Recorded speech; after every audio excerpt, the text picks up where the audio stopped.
Hi, church family. Well, I couldn't wait to share this with you. It's a pretty cool story, and afterwards I got off the phone. I started to kind of laugh a little bit about it. But I have a pastor friend, and he contacted me, and he said, "Hey, I was curious, what are you guys doing during this season, during this time?" And I said, we're still being the church. We're still doing what we did before. We're still having services. We're still serving. We're still giving. We're still doing all the things we did before. And he was surprised by that.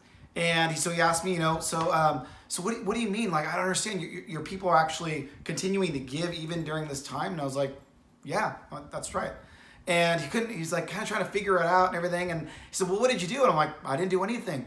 Our people just understand that, part of worshiping God is to also being reminded of what he gave you, so they give back. And they go to our church, so they give back to our church.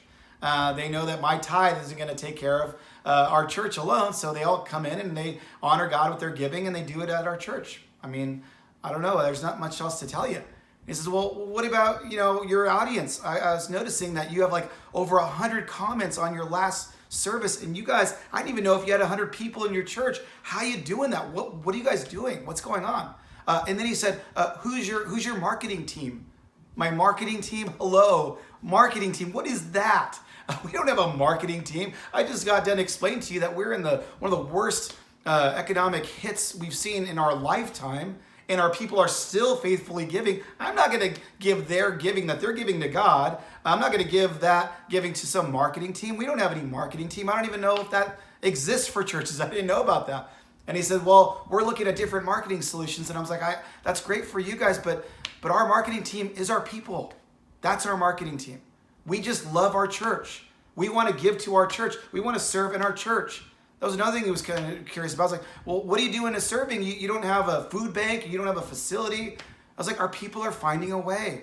We're doing what we can do. And what we can do is we're loving our local heroes at Mission Hospital. That's what we're doing. He couldn't believe it. And at that moment, a text came to mind, and I just had to show him. And it was from last Sunday. And I wanted to read this to you. That said, I have a church story for you. I'm so touched, and I just can't wait to tell you. This morning, I decided to be brave and do a watch party and share the service this morning. I didn't think anyone would come, but I didn't really care. I felt called to share it anyways. But 15 people watched with me. I can't believe my silly moment of guts brought 15 new families to our service this morning. I have never invited anyone to church because I've always been afraid people would say no, but look at this. And I know a lot of us could resonate with that, by the way. I can't believe this. I know it seems silly to be excited about something so small, but it feels big to me. I'm always going to do a share party now, and I'll invite people to physically come to church when it reopens. I was like, silly, are you kidding? I was like doing a victory dance. I thought it was the coolest thing ever. And I let her know that. I said, this is so special, thank you. And then she replied, so multiple people reached out to me to ask what church we go to. They all said that they have never seen church feel that way.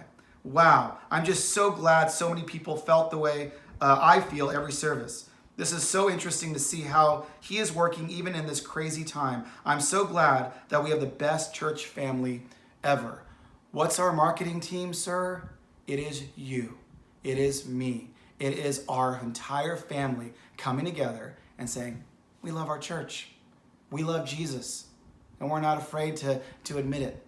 And we're going to continue to serve. We're going to continue to give. We're going to continue to meet. We're going to continue to see God do the impossible with regular people like us.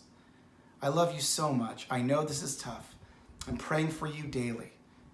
But know this, it will pass. And we will be stronger and closer together when it does. I love you, and I'll see you Sunday. Bye-bye.